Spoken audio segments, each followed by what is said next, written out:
येषां त्वन्तगतं पापं जनानां पुण्यकर्मणां ते द्वन्द्वमोहनिर्मुक्ता भजन्ते मां दृढव्रताः। येषां त्वन्तगतं पापं जनानां पुण्यकर्मणां ते द्वन्द्वमोहनिर्मुक्ता भजन्ते मां दृढव्रताः। येषां त्वन्तगतं पापं जनानां पुण्यकर्मणां ते द्वन्द्वमोहनिर्मुक्ता भजन्ते मां दृढव्रताः।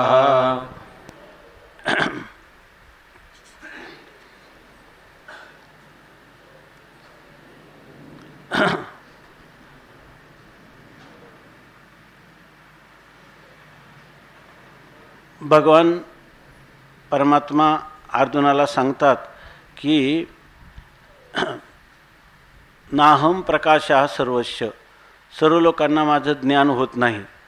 कारण का तर योगमाया समावृतः, माझ्या त्रिगुणात्मिका मायेनं माझ्या स्वरूपाला मी आच्छादित केल्यामुळं, त्या ठिकाणी म्हणजे त्रिगुणात्मक मायेचा मी उपाधी धारण केल्यामुळं जीवांना माझं स्वरूप यथार्थ कळत नाही. जसं आकाशाला ढगाने आवृत्त केलं की आपल्याला सूर्य दिसत नाही.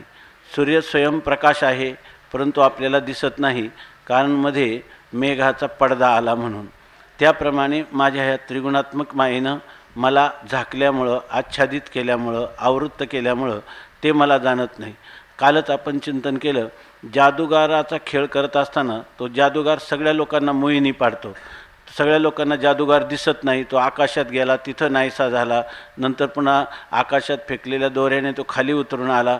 हे सगळे जे प्रकार आहेत हे लोकांना जसे आहे तसे दिसत नाही. जादूगार तिथंच असतो बसलेला, परंतु त्यांना तो जादूगार दिसत नाही. त्याला त्याच्याऐवजी त्याने केलेलं जे इंद्रजाळ, त्या इंद्रजाळाचा खेळ दिसतो. त्याप्रमाणे परमात्म्याला पण जादूगार सगळ्यांना लपवतो, पण स्वतःला लपवतो का? सगळ्या लोकांचा तो नजरबंदी करू शकतो, पण स्वतःची नजरबंदी करू शकत नाही. त्याप्रमाणे मी स्वयंप्रकाश रूपानेच असतो आणि मला मात्र शुद्ध सत्वात्मिका मायेचा उपाधी असल्यामुळं मला ह्या सगळ्या प्राणीमात्रांचं एक समवायावत छेदे करून सगळ्यांचंच ज्ञान होतं. म्हणून म्हणतात की हे सर्व लोक जे आहेत ते मला मात्र जाणत नाहीत, पण मी मात्र त्या सर्वांना जाणतो. माझं जे काही अविनाशी आणि जन्मरहित नित्य सिद्ध असं माझं जे स्वयंप्रकाश असं जे स्वरूप आहे ते हे लोक जाणत नाही. मी मात्र वेदाहम समतीतानी वर्तमानानी चार्जुन भविष्यानी च भूतानी मां तु वेद न कश्चन. मला काही ठराविकच लोक जाणतात, जे माझे भक्त आहेत किंवा जे ज्ञानी पुरुष आहेत तेच फक्त मला जाणू शकतात. मी मात्र इतरांना मी जाणण्याचा विषय कधीही होत नाही, पण मला मात्र वर्तमान भूत आणि भविष्यातील सर्व प्राणी, त्या प्राण्यांचं कर्म यांचं ज्ञान असतं. तेव्हा साहजिकच शंका येते की मग असं जर आहे तर तुझं ज्ञान कोणत्या कारणाने जीवाला होत नाही? तर त्याच्यासाठी सांगितलं, इच्छा द्वेष समुत्थेन द्वंद्व मोहेन भारत. या ठिकाणी इच्छा आणि द्वेष यांच्यापासून उत्पन्न झालेला जो द्वंद्वनिमित्तक मोह आहे, म्हणजे सुख दुःख शीतउष्ण, या ठिकाणी बरं वाईट असे जे परस्पर विरोधी धर्म आहेत, असे दोन्ही धर्मांनी युक्त असे जे पदार्थ आपल्याला दिसतात, त्यामुळं या ठिकाणी द्वंद्वाविषयक मोह होतो. त्यांच्याविषयी आपल्याला त्यांचं स्वरूप काय आहे ते व्यवस्थित कळत नाही, यथार्थ कळत नाही की हे शीतउष्ण सुखदुःख हे सापेक्ष आलेले धर्म हे सर्व स्वप्नाप्रमाणे मिथ्या आहेत असं कळत नाही. आणि स्वप्नाचा द्रष्टा जसा सत्य आहे तसाच या ठिकाणी ह्या सर्वांचा द्रष्टा असणारा, साक्षी असणारा परमात्मा तोच एक सत्य आहे. तुका म्हणे तुची खरा आणि येर वावगा पसारा, हे ते मोहाला प्राप्त झालेल्या प्राणीमात्रांना कळत नाही. आणि त्यामुळं सगळेच प्राणीमात्र हे समूहाला म्हणजे ज्याला विपरीत ज्ञानाला प्राप्त होतात असं भगवंतांनी सांगितलं. आणि हे जर तुम्हाला हे विपरीत ज्ञान घालवायचं असेल तर त्याच्यासाठी तुम्हाला फार तपश्चर्या करावी लागते. परंतप अंतकरणामधील असणारे जे कामक्रोधाधिक दोष आहेत, ह्या दोषांचं निवारण करून, दोषांना बाजूला सारून हटवून तुम्हाला या ठिकाणी अखंड माझं चिंतन करावं लागतं. चिंतनातच रममान व्हावं लागतं. रात्र न कळे दिवस न कळे अंगी खेळे दैवत हे, ह्या ज्या श्रवणामधून तुम्हाला मिळत असणारं हे जे ज्ञानामृत, त्या ज्ञानामृतातच तुम्हाला नित्य निमज्जन करावं लागतं. म्हणून भारत या विशेषणाची योजना अर्जुनाला केली. ज्ञानामध्ये नित्य रममान असणं हे महत्त्वाचं लक्षण तुझ्या ठिकाणी पाहिजे असं सांगतात. आता या ओळीवर आपण माऊलीने सांगितलेल्या ज्या चिंतन आहे ते सकाळी पाहिलं, त्याच्यात थोडी चूक झाली, थोडी म्हणलं तर घोड चूक झाली. तर त्याच्यामध्ये असं आहे की द्वंद्व मोह इथं लिहिलं ना की तेथ इच्छा एक कुमारी झाली, मग ते कामाची या तारुण्या आली, तेथ द्वेषेशी मांडली वराडिक असं लिहिलं. इच्छा ही एक लहान कुमारी आहे, पुढं तीच तरुण झाली, त्यावेळेला त्याच इच्छेला काम हे नाव प्राप्त झालं आणि तिचं लग्न हे द्वेषाबरोबर झालं असं सांगितलं. म्हणजे इच्छा आणि द्वेष हे दोन्ही एकत्र आले, त्यांचं लग्न झालं, वराढीक झाली किंवा लग्न संबंध झाला. तया दोघास्तव जन्मला आयसा द्वंद्व मोह झाला. त्या इच्छा आणि द्वेष यांच्यापासून त्या ठिकाणी द्वंद्व मोह, द्वंद्व म्हणजे आत्ता सांगितलेलं सुख दुःख शीत उष्ण अशा ज्या जोड्या असतात, सगळ्या युग्म असतात, त्याला म्हणतात द्वंद्व. मनुष्याला सारखं द्वंद्व, आपण म्हणतो ना माझी द्वंद्वात काय मला द्वंद्व पडलं, म्हणजे मला हे काय करावं काय नाही हे काही मला सुचेना. याचा अर्थ सुचण्यासाठी काय झालं, समोर दोन पदार्थ आले एकाच वेळी, त्यामुळे त्याचा निर्णय करणं कठीण होतं आणि अशा प्रकारे त्या द्वंद्वात कळत नाही. त्यामुळं मनुष्याची बुद्धी कुंठित होते, मोहाला प्राप्त होते, बुद्धीला नेमकं काय निर्णय करावा हे सुचत नाही. त्याला म्हणतात द्वंद्वापासून निर्माण झालेला मोह. हा मोह नावाचा पुत्र निर्माण झाला असं सांगितलं. आणि पुन्हा पुढं काय सांगितलं, काल आपण चिंतन केलं की तो आजेयाने वाढविला अहंकारे, आणि अहंकाराने तो मोह जो आहे तो अधिक वाढवला, म्हणजे त्याचं लालन पालन केलं, त्याला पुष्ट केलं असं सांगितलं. आणि पुढं सांगितलं की जो धृतीशी सदा प्रतिकूळू, नियमाही नागवे सळू, आशा रसे धोंदिलो झाला साता. तर आपण एक चिंतन सकाळी केलं की जो धृतीशी, जो म्हणजे कोण, अहंकार. पण अहंकार हा आजोबा आहे आणि त्या आजोबाने कोणाला, नातवाला म्हणजे कोणाला, द्वंद्व मोहाला म्हणजे पुष्ट केलं. आणि पुढं जे म्हणतात ना जो शब्दाने आपण अहंकार घेतला, तर अहंकार न घेता या ठिकाणी काय घ्यायचा, द्वंद्व मोह घ्यायचा. द्वंद्व मोह काय झालेला आहे, वृद्धिंग झाला, पुष्ट झालेला आहे. आणि त्याच्यामुळं आजोबांनी अहंकाराने त्याची वाढ केली, म्हणजे द्वंद्व मोह हा वाढत गेला. आणि वाढत गेल्यानंतर जो धृतीशी सदा प्रतिकूळ, मग त्याच्या ठिकाणी सात्विक धैर्य आहे ना, जोपर्यंत द्वंद्व दिसतात आपल्याला, आणि द्वंद्वापासून जो मोह निर्माण होतो, तो मोह जरी एखाद्याच्या ठिकाणी सात्विक धैर्य उत्पन्न व्हायला, कारण आपलं चिंतन असं चाललं होतं की हे जे या ठिकाणी जे बंध आहे, हा बंध कुठे आहे, कार्यरूप पदार्थांमुळं आपल्याला बंधन झालेले, ते पदार्थ आकर्षित करतात. मूळ कारण असणारं जरी सकाळी आपण अहंकाराचं चिंतन केलं तर ते चिंतन सगळं प्रमाणित या ठिकाणी लागतंच. पण इथं सध्याचा जो ओघ आहे त्या ओघामध्ये अर्थ द्वंद्व मोह असा घेणं हे आवश्यक आहे. अहंकार जरी झाला तरी तो अज्ञानाचं कार्यच आहे ना, तो कार्यरूपच आहे, त्यामुळे तोही सात्विक धृतीला काय आहे, प्रतिकूळच आहे. पण द्वंद्व मोह इथं सांगायचे की कार्यात्मक प्रपंचातलं शेवटचं जे पुढचं काय निर्माण झालेलं द्वंद्व मोह, तो जो द्वंद्व मोह आहे तो अजयाने वाढविला. तो म्हणजे कोण, द्वंद्व मोह अजयाने वाढवला की जो तो आणि जो यत तदोर नित्य संबंध, हा दर आणि तर, दोन आणि यत आणि तद ह्या दोन सर्वनामांचा काय असतो, नित्य संबंध असतो. मग ज्या तो ह्या शब्दाने द्वंद्व मोह घेतला, त्यात तो जो धृतीशी सदा प्रतिकूळ, तो आपल्या सात्विक धैर्याला प्रतिकूल असतो. म्हणजे जोपर्यंत द्वंद्वविषयक मोह आहे तोपर्यंत सात्विक धैर्याला तो अभिभूत करतो, त्याचाच प्रभाव, त्या मोहाचाच प्रभाव अधिक होतो. सात्विक धैर्य त्याच्या पुढं चालत नाही. नियमाही नागवे सळू, आणि तो द्वंद्व मोह सळू म्हणजे छळणारा आहे, आणि तो नियमाही नागवे किती जरी तुम्ही नियम किंवा निश्चय केले किंवा नियम शब्दाचा अर्थ आपण घेतला की योगसूत्रात सांगितलेले नियम करायचं म्हटलं तरी हा त्या नियमाला आटोपला जात नाही किंवा नागवे म्हणजे सापडला जात नाही, बांधला जात नाही. आणि मग पुढं सांगिततात की आशा रसे दोंदिलो झाला साता. आणि हा जो कोण द्वंद्वमोह आहे तो आशारूपी रसाचं किंवा दुग्धाचं पान करून आणखीनही पुष्ट होतो. आणि मग पुढं सगळ्या वया तशाच लावायच्या, फक्त त्या ठिकाणी द्वंद्व मोह घ्यायचा. मग त्याला असंतोषरूपी मदिरापान किंवा मद्यपान तो करतो. त्या मद्यपानामुळे तो उन्मत्त होतो आणि विषयाचे ओरिया म्हणजे पंचविषयाच्या ओरीमध्ये म्हणजे खोलीमध्ये तो विकृतीशी असो म्हणजे अनेक प्रकारचे जे कामक्रोधादी विकार निर्माण होतात त्या विकारासहित त्या विषयरूपी खोलीमध्ये किंवा त्याला काय म्हणतात गर्भागारामध्ये तो राहतो. तेने भावशुद्धीचे वाटे विखुरले विकल्पाचे काटे मग चिरिले अवांटे अप्रवृत्तीचे.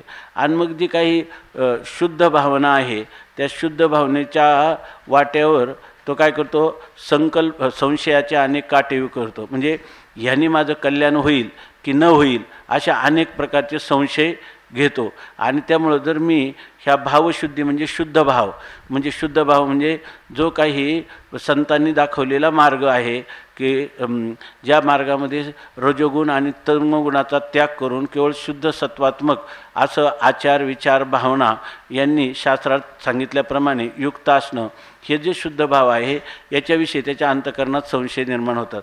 न जाणो आपल्याला पुढं मेल्यानंतर स्वर्ग किंवा मोक्ष मिळेल, पण आत्ता जे काय आहे तर आता आपल्याला ह्या विषय सुखांना सोडणं हे काही बरोबर नाही. असे त्याच्या अनेक सोडावं का न सोडावं अशा संशयाचे काटे त्यांनी स्वतःहूनच आपल्या भावनेने पसरलेले आहेत. आणि त्यामुळं त्याला वाटतं की हा मार्ग ठीक नाही. मग तो काय म्हणतो की मग चिरिले आव्हांटे अप्रवृत्तीचे. मग तो स्वतःच मार्ग शोधतो स्वतःच्या बुद्धीनं. संशयामुळं शास्त्र प्रतिपादित मार्गाकडं त्याची प्रवृत्ती होत नाही.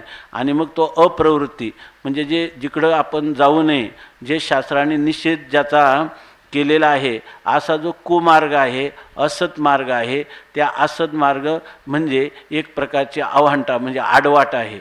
आणि त्या आडवाटे मग चिरिले म्हणजे त्यांनी शोधून काढले. मग त्या आडवाटा शोधतो आणि आडवाटेने जायला लागतो.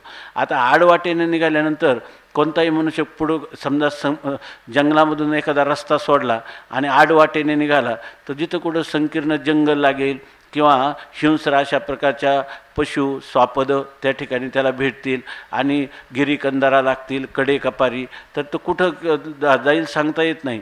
त्यामुळं तेने भूते भांबावली. आणि निषिद्ध मार्गात गेला की तो मनुष्य भांबावून जातो म्हणजे तो भ्रमाला कारण होतो. आता कुठं जाऊन कुठं नको, आता पुढं काय होणार अशा प्रकारचे त्याला अनेक प्रकारची दुःख समोर दिसायला लागतात. अनेक प्रकारच्या संकटात तो सापडतो. आणि त्याच्यामुळं भूते म्हणजे प्राणी मात्र भांबावली. आपण हा माणूस भांबावल्यासारखा झाला म्हणजे त्याला काय करावं काय करू नये हे कळत नाही, कारण त्याला भ्रम झालेला असतो. म्हणून संसाराची आडवा माझी पडली. आणि मग असे भ्रमिष्ठ झालेले जे लोक आहे ज्यांनी सन्मार्ग सोडून दिला, शुद्ध भाव सोडून दिला, तर अशा लोकांना संसार म्हणजे जन्ममरण परंपरा त्याच्या आडवा माझी म्हणजे त्याच्या आरण्यामध्ये ते पडले म्हणजे आरण्यामध्ये सापडले. आणि मग तिथं आरण्यामध्ये एकदा सापडल्यावर तिथं लुटारू म्हणा किंवा तिथं असणारे हिंस्र पशु म्हणा अनेक प्रकारचे काटेरी वृक्ष यांच्यापासून त्यांना त्रास होतो. तो त्रास म्हणजे काय तर महादुःखाच्या घेतली दांडेवरी. महान असणारी दुःख आपण सकाळीच पाहिलं की मरणोत्तर असणारी जी दुःख आहे ही तर त्यांना नाही त्या यमाशी करुणा ही तर प्राप्त होतात, परंतु इथं या जन्मातही त्यांना कधीही समाधान प्राप्त होत नाही. त्यांना जर म्हणतात ज्या लोकांना माऊलीनं सांगितलं ना, इथंच जर त्यांचं समाधान नाही, जयाचे ऐहिक धड नाही तयाचे पारत्रप सशी काही. ज्यांना इहलोकातलेच भोग निर्भोगता येत नाही तर त्यांना परलोकातले भोग काय मिळणार. आणि ते भोग निषिद्ध कर्माचं फल म्हणून त्यांना दुःख आहे. पापाचं फल दुःख आहे आणि पुण्याचं फल सुख आहे. ते पुण्यरूप कर्मापासून दूर झाले आणि पापरूप कर्म करण्यात निषिद्ध कर्म करण्यात त्यांची प्रवृत्ती झाली, म्हणून ते म्हणतात की दुःखाच्या घेतली दांडी घेतली, महादुःखाच्या घेतली दांडेवरी. म्हणजे त्यांना किरकोळ दुःख होत नाही, तर त्यांना अतिशय महान अशा प्रकारची दुःख त्यांना प्राप्त होतात, संकट प्राप्त होतात. आणि त्या महादुःखरूपी जे दांडे आहेत त्या दांडेवरी घेतली, म्हणजे आपण म्हणतो दांडक्याने, त्या महादुःखरूपी दांडक्याने त्यांना बडवलं जातं, मारलं जातं, अशा प्रकारची स्थिती आहे. हा श्लोक आपण परत चिंतन का केला की या ठिकाणी जो या शब्दाने आपण सकाळी अर्थ करताना त्याचा अहंकार असा अर्थ केला होता, तो या ठिकाणी द्वंद्व मोह असा अर्थ घ्यायचा याच्यासाठी. आता याच्यानंतर असे कोणते लोक आहेत की जे लोक या द्वंद्वापासून दूर होतात आणि तुला जाणून तुझं भजन करतात. हे सगळं कोणाला प्राप्त होत नाही, हे अनर्थ जो मनुष्य तुझं भजन करतो त्याला. मग आता जे लोक तुझं भजन करत असतात आणि ह्या द्वंद्वामापासून सुटलेले असतात, असे कोणते लोक आहेत, तर ते लोक कोणते ते ह्या श्लोकात सांगतात. येषां त्वन्तगतं पापं जनानां पुण्यकर्मणां ते द्वन्द्वमोहनिर्मुक्ता भजन्ते मां दृढव्रताः. येषां त्वन्तगतं पापं जनानां पुण्यकर्मणां ते द्वन्द्वमोहनिर्मुक्ता भजन्ते मां दृढव्रताः. येषां त्वन्तगतं पापं जनानां पुण्यकर्मणां ते द्वन्द्वमोहनिर्मुक्ता भजन्ते मां दृढव्रताः. येषां तु अंतगतं पापं जनानां पुण्यकर्मणां ते द्वन्द्वमोहनिर्मुक्ताः भजन्ते मां दृढव्रताः. तु येषां पुण्यकर्मणां जनानां पापम् अंतगतं ते द्वन्द्वमोहनिर्मुक्ताः दृढव्रताः मां भजन्ते. तू परंतु ह्या लोकांचं काय झालं की महादुःखाच्या घेतले दांडेवरी. तू परंतु येषां पुण्यकर्मणां जनानां, येषां जे पुण्यकर्मणां पुण्यकर्म करणारे असे जन आहेत, त्या जनांचं, त्या सर्व लोकांचं पुण्यकर्म करतात आणि त्या पुण्यकर्म करणाऱ्या लोकांचं पापम, त्यांच्या ठिकाणी असणारं जे पाप आहे ते अंतगतम.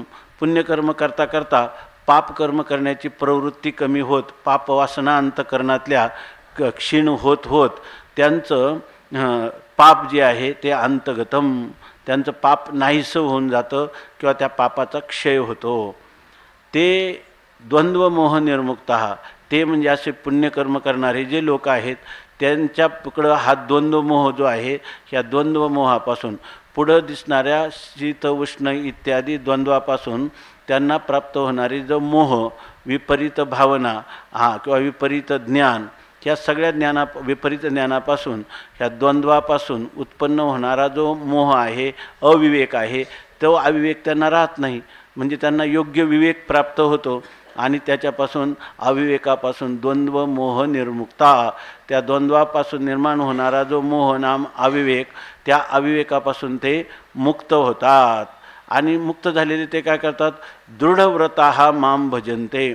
अत्यंत दृढव्रत, दृढव्रत म्हणजे काय, एवम एव परमात्मतत्वम न अन्यथा. त्यांच्या ठिकाणी असं ज्ञान झालेलं असतं का परमात्मतत्व हे असंच आहे, परमात्मतत्व हे असंग आहे, निर्विकार, नित्य, शुद्ध, बुद्ध, मुक्त, स्वभावान, अशा प्रकारचं हे परमात्मतत्व सच्चिदानंदा स्वरूप असून ते केवळ अद्वय स्वरूप आहे आणि ते मीच आहे, असं त्यांचा दृढ व्रत म्हणजे नियम झालेला आहे, निश्चय झालेला आहे. असे लोक काय करतात, माम भजनते, ते माझंच भजन करत राहतात. म्हणजे जे लोक माझं भजन करतात त्यांच्या ठिकाणी पुण्यकर्म निर्माण होतं आणि पुण्यकर्म निर्माण झाल्यानंतर पापकर्माचा क्षय होतो. नंतर ते मला माझं यथार्थ माझ्या स्वरूपाचं त्यांना ज्ञान होतं आणि ज्ञान होऊन ते माझी ज्ञानोत्तर प्रेमलक्षणात्मक भक्ती मोठ्या आवडीने करतात. माझे मनीची आवडी पंढरपुरानेन गुढी, पांडुरंगी मनरंगले, गोविंदाचे गुणी वेधले. याच्यामधून भगवान परमात्म्याला अर्जुनाला हे सांगायचं आहे की माझी भक्ती करायला लागला की आपोआप नामस्मरता हरी रिघे हृदया माझारी तेने धाके अभ्यंतरी हो लागे पुरी हृदय शुद्धी तेव्हा प्रपंच सांडोनी वासना जलोनी ठाके जनार्दना अहंकार सांडोनी अहमपणा सोहम सदना माझी रिगे. आपोआप काही करायचं नाही, आपण फक्त भगवंतावर प्रेम करत राहायचं, प्रेमपूर्वक भक्ती करत राहायची किंवा प्रेमपूर्वक नामस्मरण किंवा मुखी नाम हृदयी ध्यान अशा प्रकारचं साधन करता करता त्याचं हृदय आपोआप शुद्ध होतं. पापांचा क्षय होत जातो. पुण्यकर्मामुळं त्याला सुख प्राप्त होतं. सुख घडोघडी वाढू लागे कंठी प्रेमदाटे नयनी निरलोटे हृदयी प्रगटे हृदयी प्रगटे रामरूप.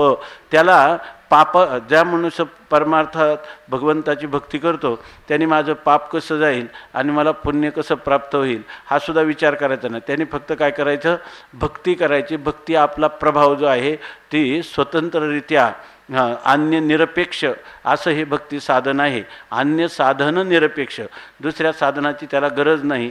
ती भक्तीच काय करते, आपल्याला भक्त्या माम अभिजानाती यावान्यश्चास्मी तत्वतः ततो माम तत्वतो ज्ञात्वा विशते तदनंतरम.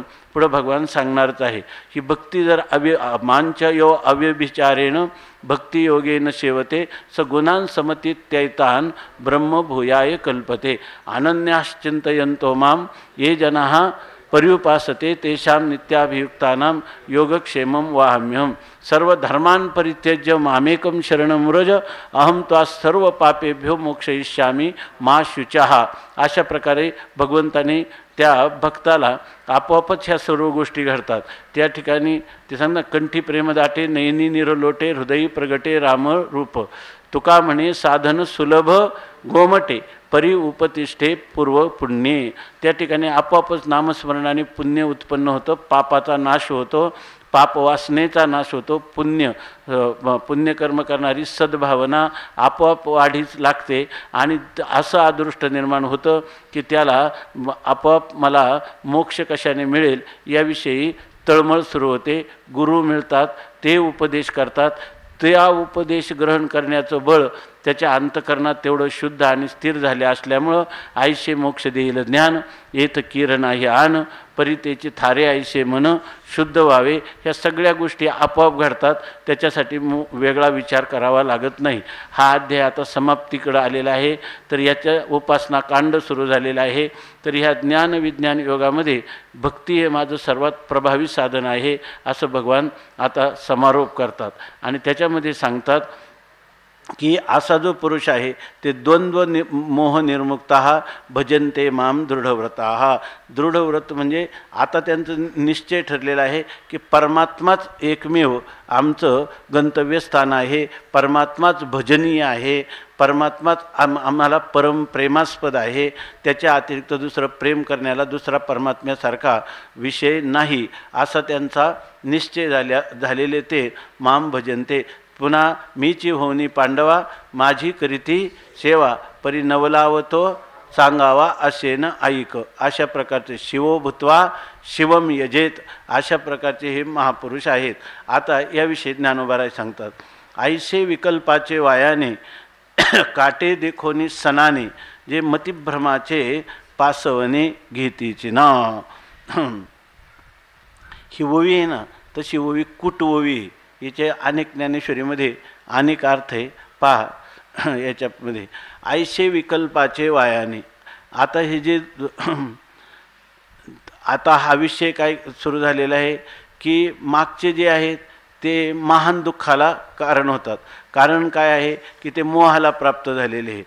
इच्छा द्वेष यांचे प्रभाव होऊन द्वंद्व मोहाला प्राप्त झाले. अहंकाराने ते द्वंद्व मोहाला आणखी पुष्ट केलं आणि त्याच्यानंतर त्यांच्या अंतकरणात अनेक प्रकारचे संशय असल्यामुळं ते नेहमी आशा किंवा आशा रसे दोंदिलू झाला साता. नंतर असंतुष्टीची मदिरा मत्त होऊन या धनुर्धरा असे ते झाले आणि शेवटी ते महादुःखाच्या दांड्यांनी ते मारले गेले असं सांगितलं.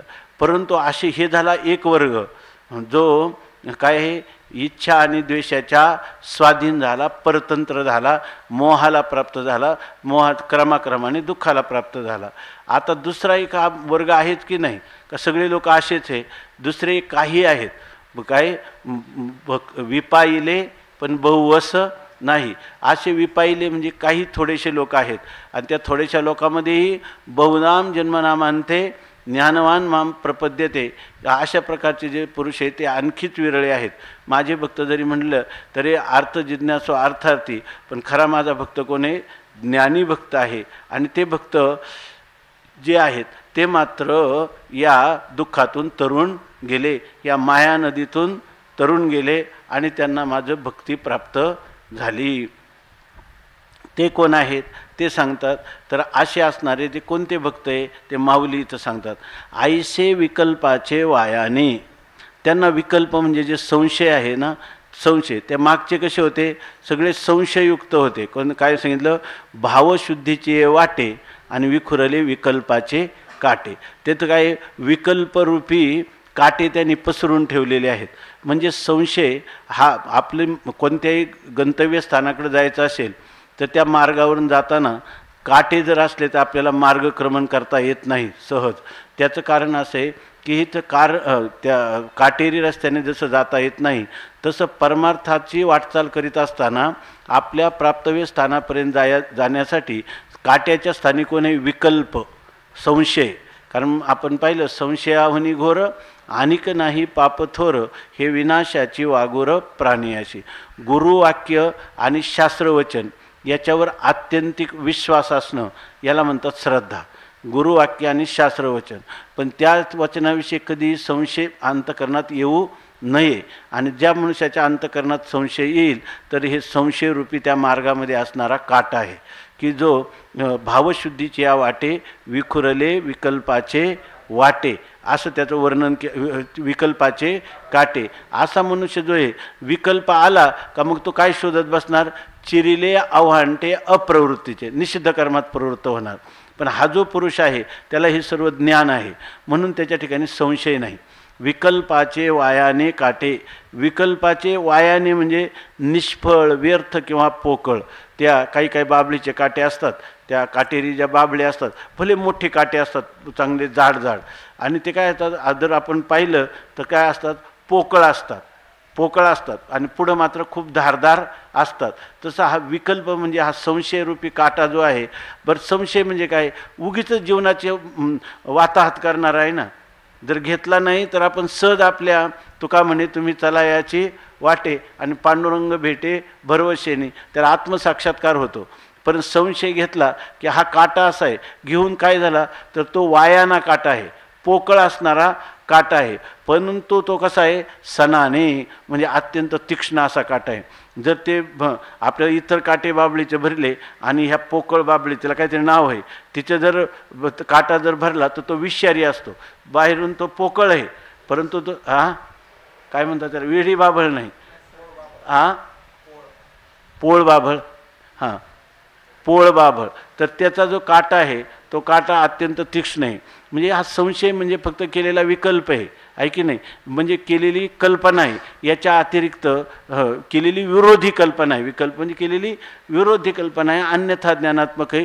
श्रुती जे सांगते त्याचंच जर आपण अनुसरण केलं असतं तर आपल्याला हे आपण सहज आपल्या वाटेने गेलो असतो. पण आपण स्वतःचं डोकं चालवलं आणि जी श्रुती आहे त्या अहितापासून काढीती हित देऊनी वाढविती नाही गा श्रुती परवती माऊली जगा. अशी आपली खरी आई, आपल्या कळवळ्याने आपल्याला आपलं हित सांगणारी आई म्हणजे ही श्रुती माऊली आहे. तिच्या बोलण्यामध्ये आपण काय घेतला? संशय घेतला आणि मग हे विकल्पाचे जे काटे आहेत ते आपण वाटेमध्ये टाकले की जे अतिशय तीक्ष्ण आहेत म्हणजे ज्यांच्या अंतकरणात विकल्प आले त्यांचं झाली काय स्थिती तर महादुःखाच्या घेतले दांडेवरी अशी त्यांची स्थिती आहे. अशा प्रकारचा विचार ज्या पुरुषाच्या मनात आला तो काय करतो? मतिभ्रमाचे पासवणे घेतीचे ना. असे काही महापुरुष आहेत की त्या ठिकाणी मतिभ्रमाचा म्हणजे बुद्धिभ्रमा, मती म्हणजे बुद्धीमध्ये झालेला जो भ्रम आहे हाच कोणी एक पाश आहे. आणि तो पाश जो आहे तर तो पाश ते घेतीचे ना, त्या पाशाला ते स्वीकारतच नाही, अंगीकारतच नाही. म्हणजे बुद्धीचा कधी भ्रमच होऊ देत नाही. बुद्धीचा भ्रम कधी होणार नाही?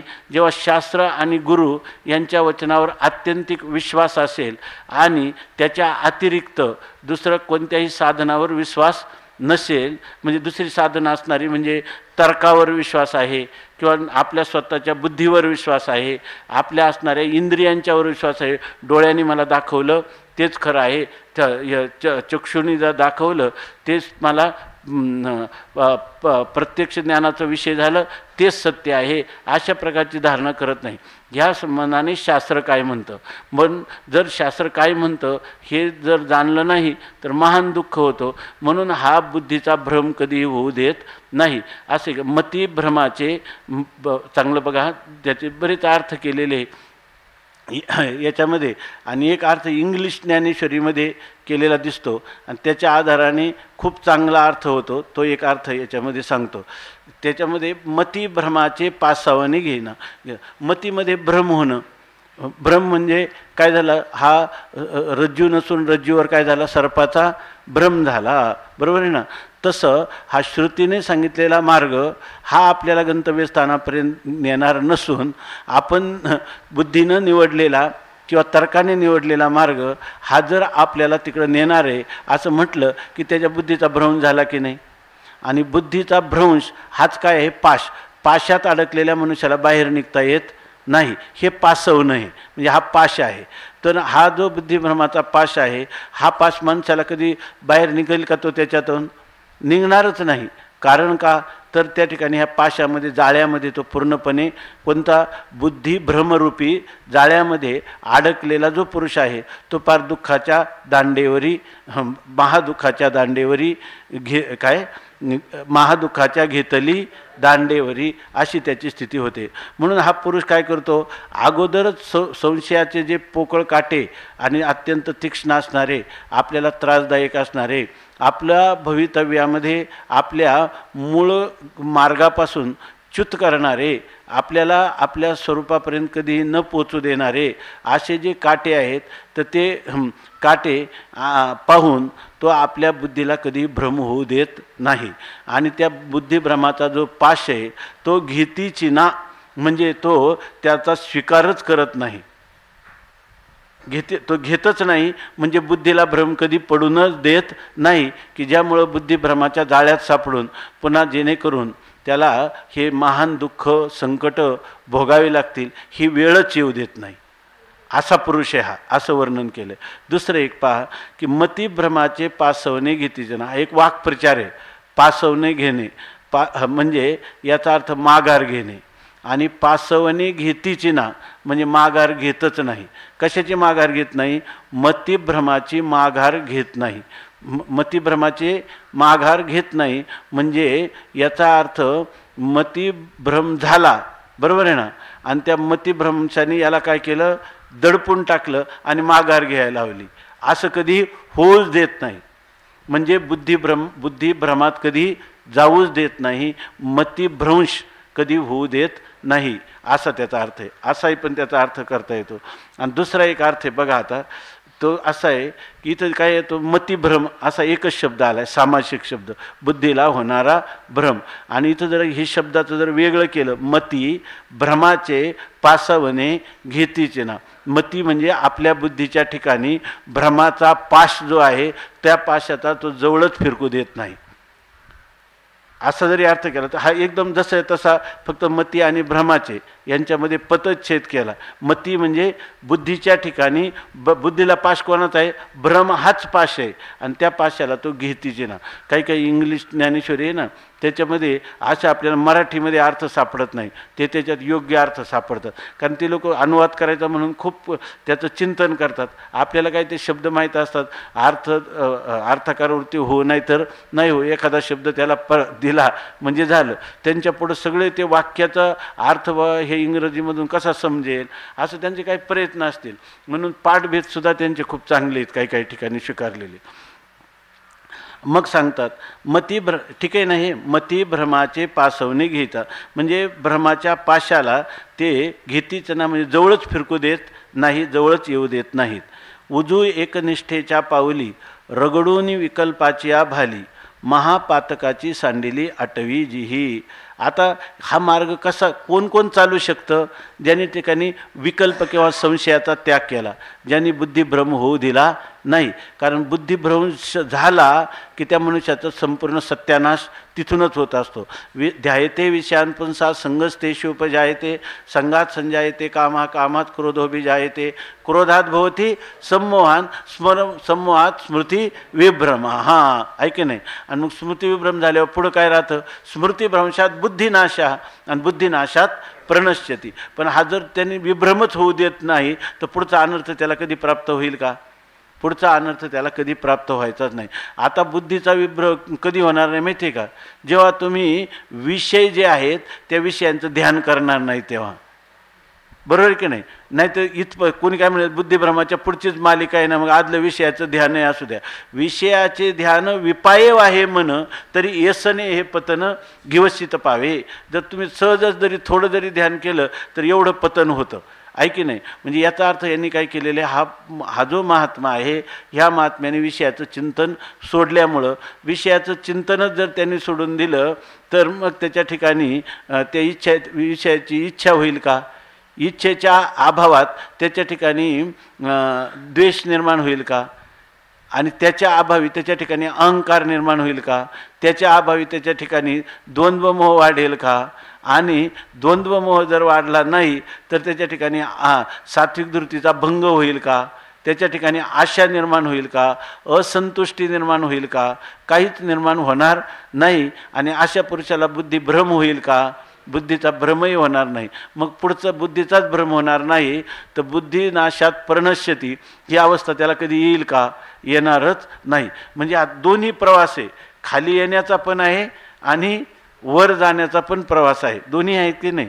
माऊलीने इतकं स्पष्ट रूप केलं. आज ते माऊली सकाळी म्हटले का इतकं स्पष्ट रूप परमार्थ पथिकाला जाण्याचा मार्ग आणि अधोगतीचा मार्ग कसा आहे हे ह्या श्लोकामध्ये किंवा मागं गेला तो जे तो विषयांची मोठ झाडी माझी कामक्रोधाची साकडी चुकावू नये आला पाढी सद्वासनेच्या.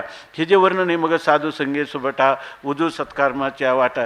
काय माऊलीनं वर्णन सांगितलं? काही कुठं पाहायची गरज नाही. ह्या ओव्या ह्या आपल्या जीवनातले काय आहेत? मैलाचे दगड आहे.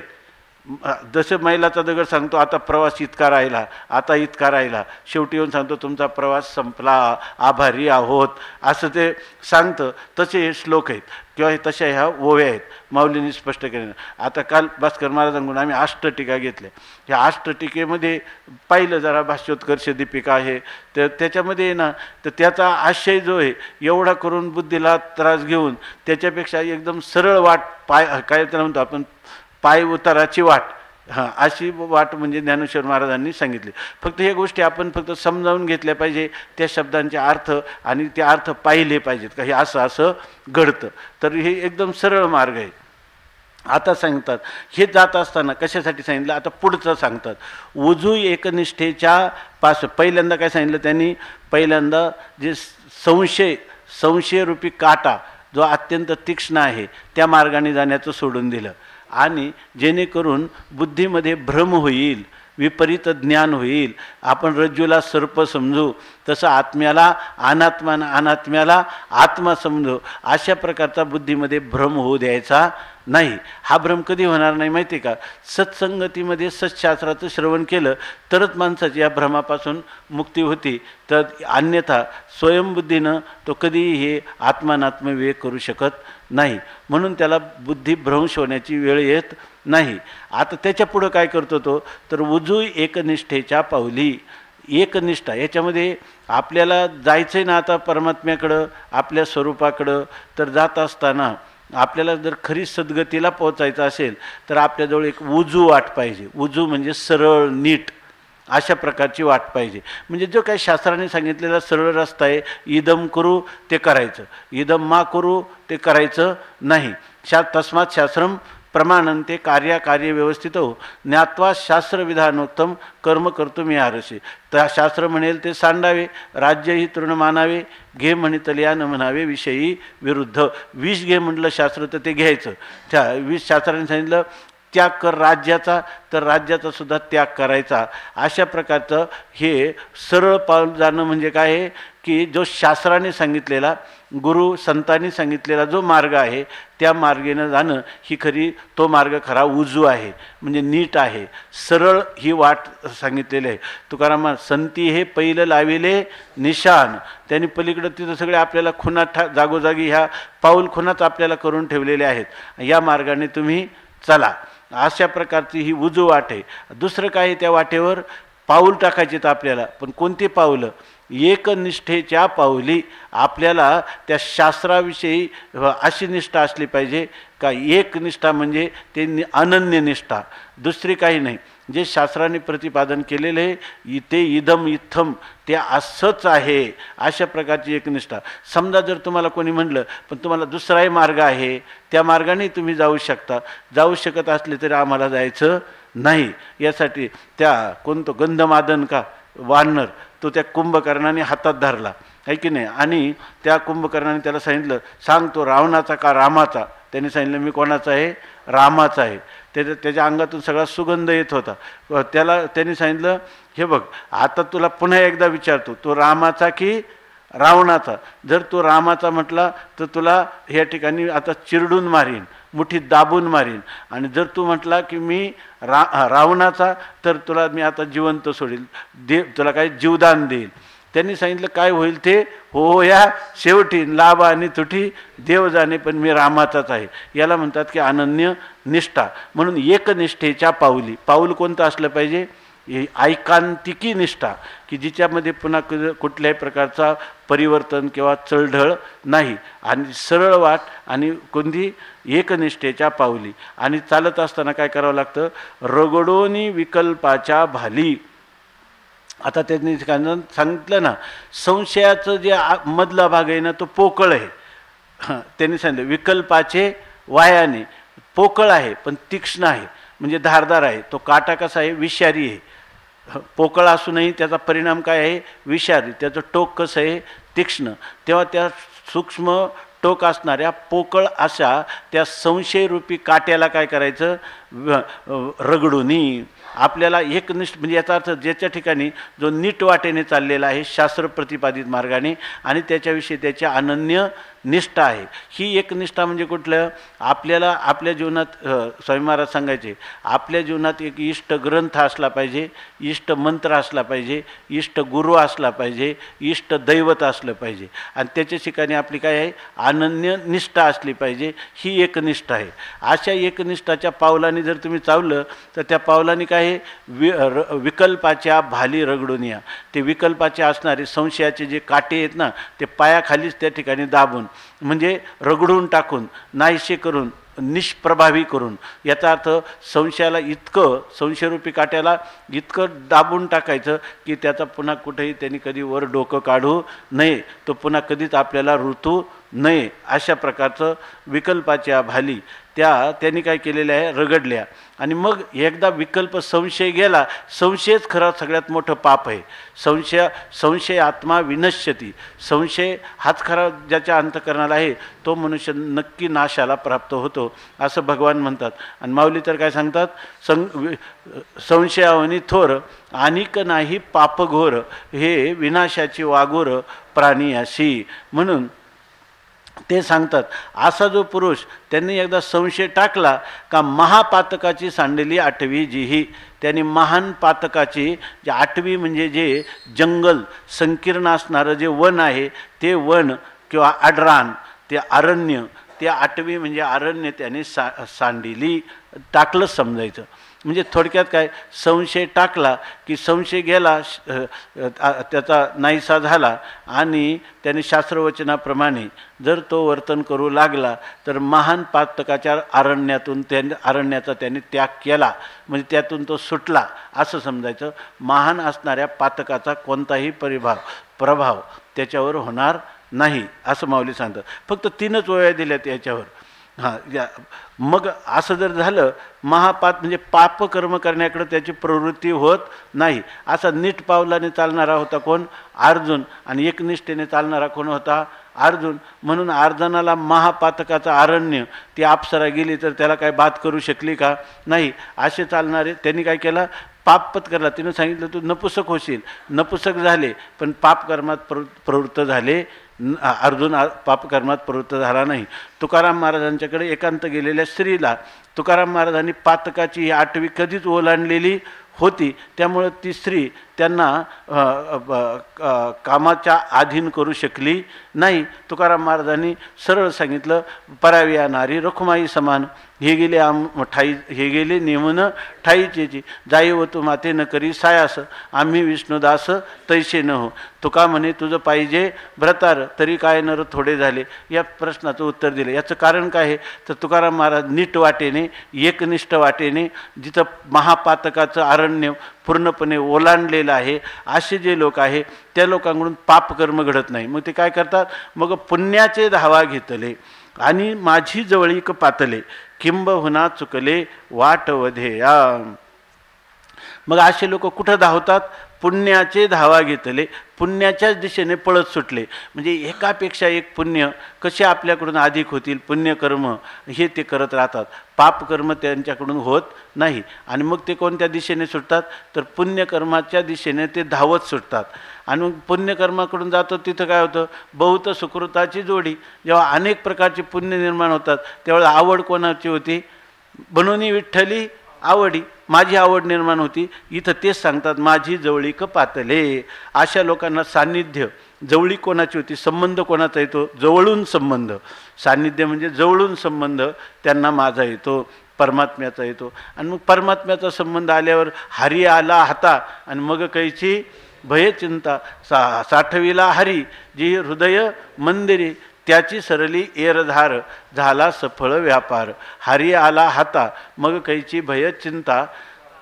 तुका म्हणे हरी काही उरो नेदी उरी. आता त्याला पुढं काहीच नाही. जो जगन्नायक परमात्मा जर त्याच्या हस्तगत झालेला आहे त्याचं दुपारी एक अभंग मी वाचलं पण आता लक्षात नाही.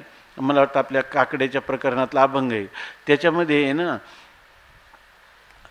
त्याच्यामध्ये परमात्मा जो आहे ना त्या परमात्म्याला त्या भक्ताच्या भेटीचा विरह सहन होत नाही. तोच त्याची वाट पाहतो. जसं तीर्थावळीमध्ये लिहिले ना नामदेवराय गेले तर देवाला करमेना.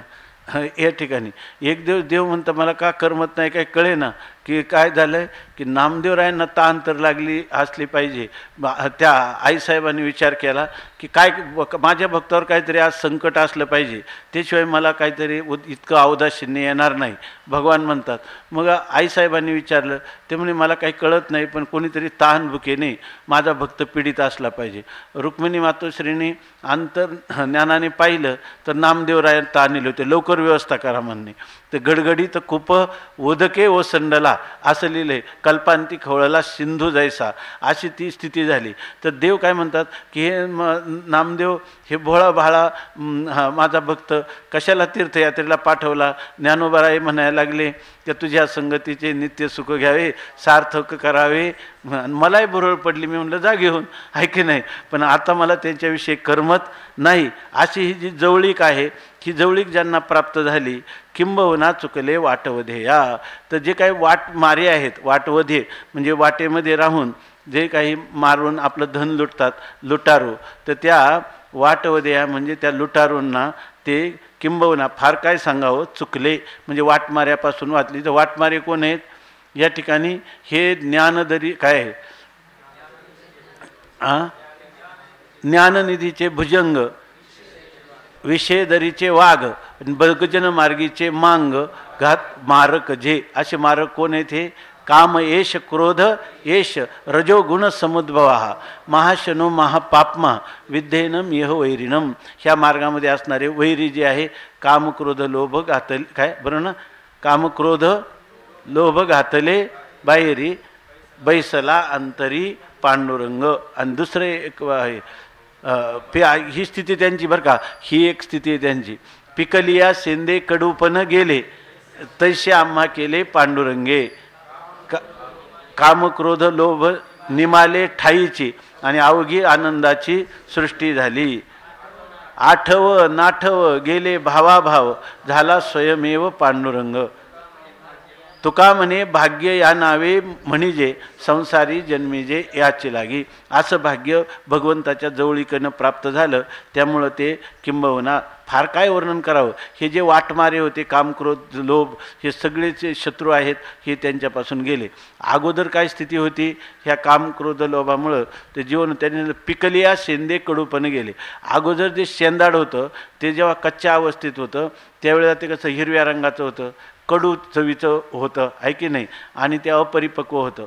पण परिपक्व झालं त्यावेळेला काय झालं ते अगदी पित्तवर्णाचं झालं आणि मधुर अवस्था त्याला प्राप्त झाली. तसं हे जे पूर्वजीवन आहे ते भगवंताच्या सान्निध्यानं इतकं बदलून जातं किंबहुना फार काय सांगू.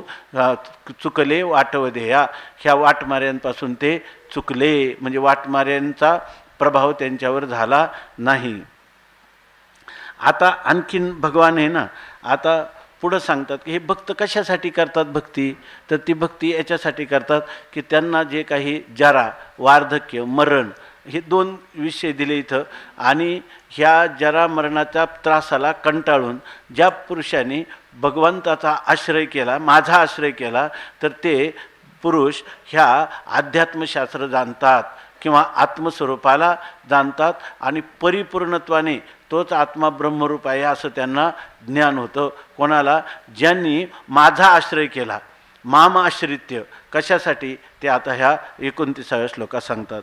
जरा मरण मोक्षाय मामाश्रित्य यतन्ते ते ब्रह्म तद्विदुः कृष्ण मध्यात्मं कर्म चाखिलम्. जरा मरण मोक्षाय मामाश्रित्य यतन्ते ते ब्रह्म तद्विदुः कृष्ण मध्यात्मं कर्म चाखिलम्. जरा मरण मोक्षाय मामाश्रित्य यतन्ते ते ब्रह्म तद्विदुः कृष्ण मध्यात्मं कर्म चाखिलम्. जरा मरण मोक्षाय माम आश्रित्य यतन्ते ते ब्रह्म तद्विदुः कृष्ण मध्यात्मं कर्म चाखिलम्. याच्यामध्ये आहे ना हे जे काय आता ह्या 2 श्लोकामध्ये किंवा ओव्यांमध्ये विषय येणार आहे तर हे 8व्या अध्यायाचं अवतरण आहे.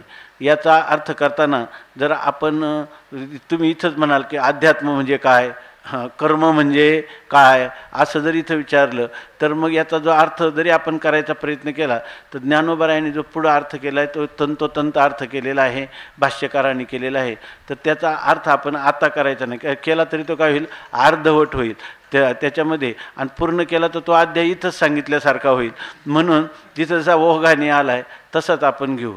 तर या ठिकाणी याचा सरळ अर्थ असा आहे की जरा मरण मोक्षाय म्हणजे जरा म्हणजे वृद्धपणा आणि मरण म्हणजे मरण. ह्या वृद्धपणा आणि मरण यांच्यापासून मोक्ष आहे आपली मुक्ती व्हावी म्हणजे आपल्याला हे जरेचं वार्धक्याचं दुःख होऊ नये आणि त्या ठिकाणी मरणाचं दुःख होऊ नये असं ज्याला वाटत असेल. मग सगळे लोक कितीतरी लोक आहे ना त्या आमच्या च्यवनप्राश घेतात. 75 वर्षाचा 80 वर्षाचा मनुष्य च्यवनप्राश घेतो काय तर म्हणे की आम्हाला तारुण्य जास्त दिवस टिकेल याच्यामध्ये. पण कधी ना कधी त्या काही शरीर जे आहे ना त्या शरीराच्या अवस्था आहेत, षड्भाव विकार आहेत. त्याच्यामध्ये पहिल्यांदा ज्या येते जन्माला आला मग अस्तित्वात आला असती आहे की नाही. आमच्या निरुक्तामध्ये असं सांगितलेलं आहे की पहिल्यांदा ज्या येते मग असती आणि आपल्या वेदांतामध्ये काय आहे आस्तीन मग ज्या येते. कारण जे नाही शून्यापासून काय होईल का न काय ना स्वतः विद्यते भाव ना भाव विद्यते स्वतः उभयोरपी दृष्टांतस्त्वनयोस्तत्वदर्शी भी. अगोदर पदार्थ शरीर कुठंच नसतं तर आलं कुठं नसतं कुठंतरी कारणात असेलच ना. कारण गुण हा कार्यानुवर्तनते कारणाचेच गुण कार्यात येतात. अज्ञानामध्ये होतच ना सगळं. म्हणजे अगोदर अस्तित्वात होता मग जन्माला आला नंतर काय झालं ज्या येते मग हळूहळू वाढायला लागला वर्धते. त्याच्यामध्ये पुन्हा काय झालं वाढता वाढतात बाल्यातून पुन्हा तारुण्य आहे की नाही. तारुण्यात म्हणजे त्याला काय वर्धते आणि विपरिणमते. अगोदर त्याला दाढी मिशा काही नव्हत्या, यायला लागल्या, परिणमन झालं. नंतर अपक्षीयते, हळूहळू जरा कर्णमुळी सांगवा आली गोठी आहे की नाही. त्याच्या ठिकाणी परिणमन व्हायला लागलं आणि अपक्षय व्हायला लागला. आणि अपक्षय होता होता शेवटी काय झालं, विनश्यती. हे षडभाव विकार आहे. आत्तापर्यंत कोणाचा तरी शरीर या ठिकाणी अमर झालं का? कोणाचंच अमर झालं नाही. षडभाव विकार त्याच्या ठिकाणी आहेत. म्हणून जरा आणि मरण कोणाला चुकलंय? मरणही कोणाला चुकलं नाही. म्हणून त्या ठिकाणी मरण हे तुम्ही म्हणाल की काही लोकांना अपमृत्यू होतो तारुण्यात, मग ते सांगायचं नाही. सामान्यपणे किमान जेव्हा गीता सांगितली त्यावेळेला लोक वेळेवर मरत होते, म्हणजे अपमृत्यूचं प्रमाण एवढं नसावं म्हणून त्या ठिकाणी म्हणतात की जरा मरण मोक्षाय असं सांगतात.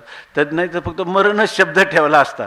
त्याच्यामध्ये जरा मरण यांच्यातून मुक्तता होण्यासाठी जे लोक अनेक प्रयत्न, जरा टिकवणे, आपलं जरा लवकर प्राप्त होऊ नये, आपलं यौवन स्थिर राहावं, बळकट राहावं, याच्यासाठी लोक प्रयत्न करत नाही का?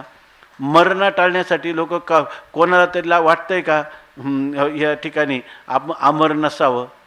हां, सगळ्यांना मरण कोण न मरणे निर्विवाद जगापडी. मरण हे कोणालाच आवडत नाही, पण आल्याशिवाय राहत नाही. तेव्हा जे लोक आहे ना की त्या दुसरे उपाय करतात, कोणतेही भौतिक वगैरे काही रसायन चिकित्सा काय जे काही करतात, परंतु इथं ज्या लोकांना हे कळलेलं आहे का जीवाचं हे सामर्थ्य नाही, ते कोणाला शरण जातात? जेने हा जीव दिला दान, तयाचे करीन चिंतन, जगत जीवन नारायण, गायीन गुण तयाचे. मागायचं झालं तर कोणाला मागतील? मागणे ते तुझं मागो, आणि लागो तरी लागो पाया तुमच्या दातारा. अगोदर काय? जीवभाव. मागणे ते तुझं मागो, जीवभाव तुझं सांगो, आणि लागो तरी लागो पाया तुमच्या दातारा. अशा प्रकारे आपले जे मागतात, पतिव्रता श्री आपल्या पतीकडं मागणार, त्याप्रमाणे आम्ही सुद्धा कोणाकडं मागणार? आमच्या इष्टाकडंच मागणार. आणि असे जे लोक आहे ते मामाश्रित्य, माझा आश्रय करतात, आणि येतंती हे, आणि माझा आश्रय करतात. इथं फार महत्त्वाचे शब्द भगवान योजतात की माझा आश्रय करतात आणि येतंती. आता ते खरं येतंती म्हणजे येत धातू आत्मनेपदाचा आहे ना, येतंते, पण हे आर्ष्य रूप झालेले आहे. तर याच्या ठिकाणी येतंती म्हणजे प्रयत्न करतात. याचा अर्थ काय आहे? आम्ही देवाचा आश्रय घेतलाय, आता काय हे आशेल हरित काय देईल हरी काय आहे ना, देईल हरी तर काय खाटल्यावरी काय असं एक म्हणे की त्या ठिकाणी आशेल हरी तर देईल खाटल्यावरी ना. हां हां, आशेल माझा हरी तर देईल पलंगावरी. आता आपल्याकडे खाटाय नसतात म्हणून आपण खाट म्हणतो, त्यांना पलंग वाटतं. त्यांना पलंगाची माहिती आहे. तर ते सांगतात की या ठिकाणी देव मला देईल, माझी भक्ती का नाही करत हो तुम्ही? तर काय आमच्या परिलब्धातच नाही म्हणतात. आमच्या प्रारब्ध नाही, या ठिकाणी प्रयत्न. भक्त जरी असला तरी त्यांनी काय केलं पाहिजे? प्रयत्नाची पराकाष्ठा केली पाहिजे. म्हणून म्हणतात की जरा मरण यांच्यापासून मुक्तता येण्यासाठी ये माम आश्रित, माझा आश्रय घेतात आणि पुन्हा स्वतः काहीच करीत नाही असं नाही, येतंती. त्याच्यासाठी प्रयत्न करणारे जे आहे ते ब्रह्म तद्विदु, ते तद्ब्रह्मविदु, ते त्या ब्रह्माला काय करतात? जाणतात. आणि कृष्णम अध्यात्मम, आणि पूर्ण अध्यात्म काय आहे? आत्मस्वरूप, त्याला जाणतात. म्हणजे ते आत्मज्ञानाचे अधिकारी होतात. आणि अखिलम कर्म, आणि पूर्णपणे कर्माचं काय स्वरूप आहे? अखिल म्हणजे परिपूर्ण, असं त्या कर्माचं काय स्वरूप आहे? म्हणजे कर्माला जाणतात, ब्रह्माला जाणतात आणि आत्म्याला जाणतात. या ठिकाणी हे शब्द आले. आता ब्रह्म काय, कर्म काय आणि अध्यात्म काय, या शब्दाचं स्पष्टीकरण आलं नाही, फक्त याला जाणतात एवढंच या ठिकाणी भगवान सांगतात. थोडक्यात काय, जे मला शरणागत होतात, प्रयत्नशील असतात, असे जे लोक ते जरा मरण याच्यातून मुक्त होण्याकरता, जेव्हा जरा मरणातून मुक्त कधी होईल? त्याला जर संपूर्ण कर्माचं स्वरूप कळलं तर, त्याला आत्मज्ञान झालं तर, आणि तो आत्मा ब्रह्म आहे असं ब्रह्मज्ञान झालं तर. पण हे सगळं जे लोक मला शरणागत होतात त्यांना ह्या आत्म्याचं, ब्रह्माचं, कर्माचं संपूर्ण प्रकारे जसं आहे तसं यथार्थ ज्ञान होतं आणि ते ह्या मायानदीतून तरून जातात असं भगवान या श्लोकामधून सांगतात. आता भगवान माऊली या संबंधाने सांगतात. ये रवी तरी पार्था जन्ममरणाची निमे कथा ऐशिया प्रयत्नाचे आस्था विये जयाची. ये रवी म्हणजे तसं जर आपण बारकाईनं सूक्ष्म रीतीनं जर पाहिलं तरी पार्था, तरी हे पार्था अर्जुना जन्ममरणाची कथा निमे हे घ्यायचं अवतरणात. जन्ममरणाची कथा निमे हे काय त्याच्या मनात आहे का माझी जन्म मरणाची गोष्ट काय करावी संपून जावी, म्हणजे मला आता पुन्हा जन्म येऊ नये, मरणही येऊ नये. या ठिकाणी जरा मरण एवढंच लिहिलं आहे, पण इथं माऊलीने अर्थ काय केला आहे जन्म मरणाची निमे कथा. कारण जरा कधी येते, जन्म झाला तर जरा येईल ना. म्हणजे इथं जरी जरा मरण असलं तर हे काय षडभाव विकार सगळे देवाचे जे आहे त्या जरा मरणाबद्दल जन्म पण घ्यायचा, ते विपरिणमन पण घ्यायचं, अपक्षय पण घ्यायचा, विनश्यती पण घ्यायचं, किंवा सर्वच त्याच्याबरोबर घ्यायचं. जायतेपासून विनश्यतीपर्यंत असणारे सर्व षडभाव विकार त्यातला जरा हा एक काय आहे पाचवा विकार, 6वा विकार आहे. परंतु या ठिकाणी माऊली मात्र जन्म मरणाची कथा नेहमी त्याला फक्त जर तो म्हणला कारण मला फक्त जरा नको पण जन्म चालेल, पण जन्म आलेला कोणी मरणाशिवाय प्राप्त झाले राहिलाय का कोणी? आणि मरणारा प्राणी जोपर्यंत ब्रह्मज्ञान नाही तोपर्यंत जन्मल्याशिवाय राहिलाय का? नाही. काही श्लोक आहे उपजेते नाशे आणि नाशिले पुनरपी दिशे हे घटिका यंत्र जैसे परिभ्रमेगा असा आहे श्लोक पण आहे ना तसा. जातस्यहि ध्रुवो मृत्युर्ध्रुवम जन्म मृतस्य च तस्माद अपरिहार्यर्थे न त्वं शोचितुम अर्हसि. जन्मणाराला मरण आहे म्हणून माऊली खरी जर कथा संपवायची असले तर जन्म नको आणि शेवटचा विकार मरण नको. पण मरण जन्म आल्यावर मरण चुकणार नाही म्हणून तुका म्हणे एका मरणेची सरे, एक शेवटचं मरण आहे आणि त्या मरणानंतर येण्याची शरीरा येणे सरे किंबहुना एरधारे चिरापडे. म्हणून म्हणतात की जन्म मरणाची निमे व्यथा. जन्म मरणाचे किती कष्ट आहे आपण माहिती ना. प्रथम केला गर्भी वास काय ते सांगावे सायास दुःख भोगिले नवही मास आलो जन्मास येथवरी. आणि इथे काय पुन्हा बालपण गेले नेनता तारुण्य दशे विषय व्यथा वृद्धपणी प्रवर्तली चिंता आणि मरे मागुता जन्मधरी. पुढं काय सगळा तो अभंगच आहे, नाटातला अभंग आहे ना. तर त्या सगळ्या अभंगामध्ये हे वर्णन केलेलं आहे. वृद्धपणाची काही चिंता आहे, तारुण्यात किती दुःख आहे, सगळं दुःखच दुःख आहे. म्हणून दुःखम सर्वम विवेकिना. हे दुःख कोणाला वाटतं? हे दुःख फक्त विवेकी विचारवान पुरुषालाच वाटतं. नाही तर बाकीचे लोक जर ह्याच्यामध्ये दुःख आहे असं वाटलं असतं तर इतके रमले असते का ह्याच्यामध्ये. म्हणून म्हणतात हा विचारवान पुरुष आहे. आणि अशा प्रकारची जन्ममरणाची कथा निमी म्हणजे ही गोष्ट आता कायमची संपुष्टात यावी, संपून जावी, हा आपल्याला शेवटचा जन्म ठरावा असं ऐशिया प्रयत्न ते आस्था. अशा प्रकारचे प्रयत्न करावे, अशा प्रकारची आस्था म्हणजे इच्छा जयाची विये. अशा प्रकारची इच्छा ज्याच्या ठिकाणी विते प्रसूत होते नाम, अशा प्रकारची इच्छा उत्पन्न होते. ती कोणती होते? त्याला फक्त जन्म मरणाची कथा निमी. म्हणून हे जे आहे ना हे अवतरणात घ्यावं. जन्ममरणाची कथा निमी ऐशिया प्रयत्नाते जयाची आस्था विये. म्हणून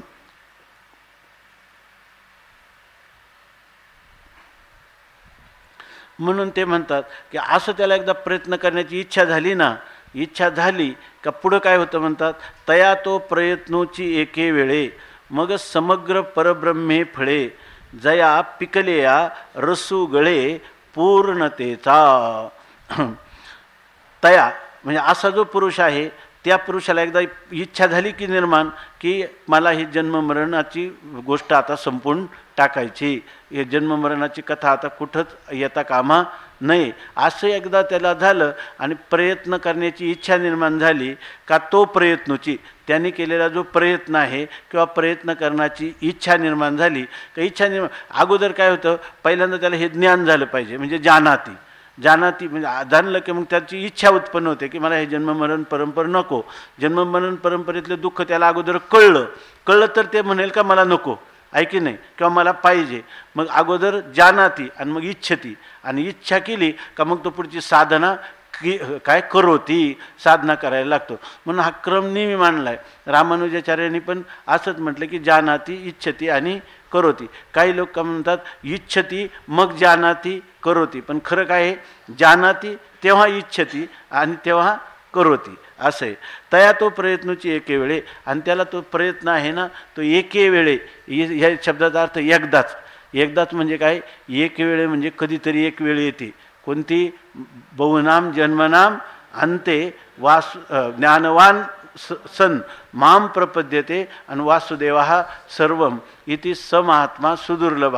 ही वेळ त्याच्या ठिकाणी एकदा येते आणि मग समग्र परब्रह्मे फळे. आणि ती वेळ काय करते, समग्र परब्रह्म म्हणजे निरपेक्ष व्यापक असणारा परब्रह्मरूपी फळ त्याला प्राप्त होतं. म्हणजे त्या ब्रह्मस्वरूपाचं त्याला ज्ञान होतं. ज्ञान कोणतं होतं, परब्रह्म फळे म्हणजे परब्रह्म स्वरूपाचं दृढ अपरोक्ष ज्ञान त्याला होतं. आणि मग ते पिकलिया, आणि ते जे ज्ञान झालं त्याला दृढ अपरोक्ष, ते पुन्हा काय होतं, पिकलं म्हणजे परिपूर्ण झालं, परिपक्व झालं, बरोबर ना. ते जे फळ आहे ते म्हणजे ब्रह्मज्ञान हे फळ आहे, आणि ते पुन्हा ते फळ ब्रह्मज्ञानरूपी फळ काय होतं, परिपक्व होतं. परिपक्व होतं म्हणजे त्यातले सगळे दोष जातात म्हणजे ब्रह्मज्ञानाचा जे प्रतिबंध आहेत, कोणते, प्रमाणासंभावना, विपरीत भावना किंवा प्रमाणगत संशय, प्रमेयगत संशय आणि विपरीत भावना, विपर्य, हे सगळे जे दोष आहेत हे सगळे दोष निघून जाऊन ते काय करतं, ते अपरोक्ष ज्ञान जे आहे ते त्याला काय करतं, पिकलिया रसुगळे, त्याचा रस गळायला लागतो. म्हणजे रस म्हणजे त्याच्यापासून आनंद जो आहे त्या आनंदाची अभिव्यक्ती होते. आणि आनंदाचा रस एकदा त्याला मिळाला की त्याचा तो रस कसा आहे, परिपूर्ण आहे. म्हणजे परिपूर्ण आहे म्हणजे त्या शोकरहित, त्याला काय म्हणजे त्याचे जे दोष होते अगोदर काय होतं, आपण म्हणतो ना प्रथम ज्या चिदाभासाची अवस्था आहे त्याच्यामध्ये पहिल्यांदा काय आहे, अज्ञान, आवरण, दोन प्रकारचे, बरोबर ना. नंतर विक्षेप, नंतर परोक्ष ज्ञान, नंतर अपरोक्ष ज्ञान, नंतर शोक नाश, मग नंतर आनंदावाप्ती. आणि ही जी अवस्था आहे ही काय आहे, शेवटची परिपूर्ण अशा प्रकारची जी अवस्था आहे त्याला आपण म्हणतो ना आता सांगितल्याप्रमाणे परिपक्व होणं म्हणजे काय, पिकलिया सेंदे कडूपण गेले तैसे आम्हा केले पांडुरंगे. याच्या ठिकाणी अशी जी स्थिती त्याला प्राप्त झाली त्याला म्हणतात की पिकलिया रसुगळे पूर्णतेचा. ते वेळी पुढं पहा बरं का, ते वेळी कृतकृत्यता जगभरे, तेथ अध्यात्माचे नवलपण पुरे, कर्माचे काम सरे, विरमे मन. मनुष्याच्या जीवनात परमार्थ आपला फलीभूत झाला तर ते सांगणारी ही ओवी. आणि ह्या ओवीमध्ये असं जर आपल्याला वाटत असेल तर आपल्या कृतकृत्य झालो, इच्छा केली ते पावलो, काम नाही झालो पाही रिकामा. आता असं पाहिजे. तर ते काय की आपण जीवनभर जो प्रवास केला परमार्थाचा तर त्याच्यामध्ये झालं काय पाहिजे, कृतकृत्यता जगभरे. सगळं बरं का, कृतकृत्यता म्हणजे या ठिकाणी आपल्या जीवनामध्ये आपण कृतकृत्य झालो म्हणजे कृतम येणं, 6 कृतकृत्य जे जगामध्ये जन्माला येऊन करायला पाहिजे होतं, देवे दिला देह भजना गोमटा, तर आम्ही कृतकृत्य झालो म्हणजे ते कृत्य आम्ही केले. पण तुम्हाला परमात्मा प्राप्त झाला का, हो, याजसाठी केला होता अट्टहास, शेवटचा दिस गोड व्हावा, आता निश्चिंतीने पावलो विसावा. खुंटलिया हवा तृष्णेच्या का धावा, खुंटलिया धावा तृष्णेचे. आता असं पुढं ते सांगतात तुका, हे ओवीचंच आहे, कौतुक वाटे झालिया वेचाचे, नाममंगळाचे तेने गुणे.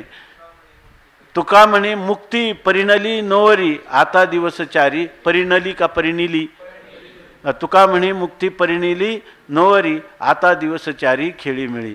ज्ञानोबाराय तेच सांगतात, कृतकृत्यता जगभरे. आम्हाला कृतकृत्यतेनं, मग आता आम्ही कृतकृत्य झालो का कृतकृत्य सगळं जग कृत्य झालं, सगळं जगच कृतकृत्य झालं. खराब मुक्त जो आहे ना त्यांनी काय सांगितलं, ऐशेनी विवेक उदो चित्ती. असा जर मनुष्याला विवेक म्हणजे इथं असं यथार्थ ज्ञान जर झालं, तयाशी भेदू काहीचा त्रिजगती. त्याला ह्या तीन त्रैलोक्यामध्ये कुठंच भेद दिसत नाही आणि भेदामध्ये कधीच सुख लागत नाही. द्वैताद्वै भयम भवती. आणि आभेदामध्ये काय केवळ सुखरूपता आहे. म्हणून हा कृतकृत्य झालेला पुरुष जो आहे त्या पुरुषाला मी पूर्वी कृतकृत्य नव्हतो आणि आता कृतकृत्य झालो असं वाटतं का हे जगच सगळं कृतकृत्य आहे. कारण सगळं जगच आत्मरूप आहे आणि आत्मा हा काय आहे कृतकृत्यच आहे. ऐके नाही. आत्म्याला या ठिकाणी पूर्णपणे सर्वच्या सर्व काय आहे आनंद रूप आहे. काय अनंत सुखाच्या डोही आणि एक सरा तळूची घेतला जी स्थिरावनी तेही तेच झाले. त्यांना यांना सुख मिळालं का हे सुख झाले, का हे सुख झाले म्हणजे सगळं जगत सुखी झालं. कारण त्या मुक्ताची प्रतीती जगची मुक्त ती काय होई ऐशेनी विवेको उदो चित्ती आणि तयाशी भेदू काहीचा त्रिजगती देखे आपुलिया प्रतीती जगची मुक्त. सगळं जगच त्याच्या दृष्टीनं काय आहे मुक्त आहे. म्हणून इथं माऊली काय सांगतात आपल्याला कृतकृत्य झाले, मी कृतकृत्य झालो, तुम्ही अजून बंधनात आहात, तुम्हालाही परमार्थाचा प्रवास करावा लागेल असं जर म्हणत असेल तर याची कृतकृत्यता काय कशी आहे आडनावाची कृतकृत्य आहे. तुकाराम माऊलीचा अभंग काय नाथ महाराजांचा अवघेची त्रैलोक्य आनंदाच्या आता चरणी जगन्नाथा चित्त ठेवले.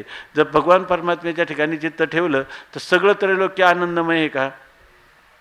त्या जरी लोक जरी दुःखी दिसत असली तरी सुद्धा त्या लोकांचा तो कोणता उपाधीचा भाग आहे तो कल्पित आहे आणि त्यांचं उपही चैतन्य काय आहे तेच आहे. म्हणून तुम्ही किती रडत असा आम्ही तुम्हाला काय सांगू तुम्ही आनंद रूपच आहे की नाही. बरोबर आहे ना. तर ते स्वामी महाराजांचे गुरुबंधू होते, ते जास्त आजारी होते पुण्याला जहांगीर हॉस्पिटलमध्ये. तर ते म्हटले की मला भेटायला या.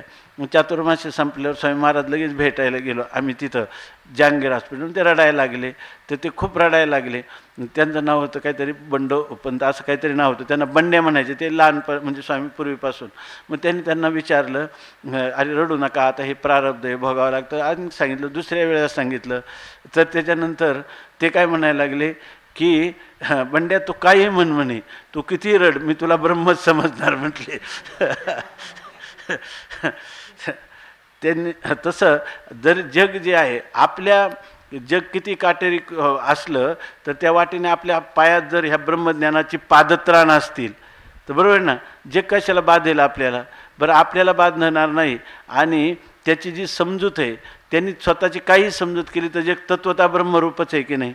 म्हणून या ठिकाणी सांगतात की कृतकृत्यता जगभरे आपुल्याची प्रतीती आपुल्या प्रतीती जगमुक्त वाटलं पाहिजे. जर कोणाला वाटत असेल काय हा बद्ध आहे मी मुक्त आहे असं वाटत असेल याला खरं मुक्त शब्दाची शक्तीच कळलेली नाही. मुक्ताला सगळं जग मुक्त.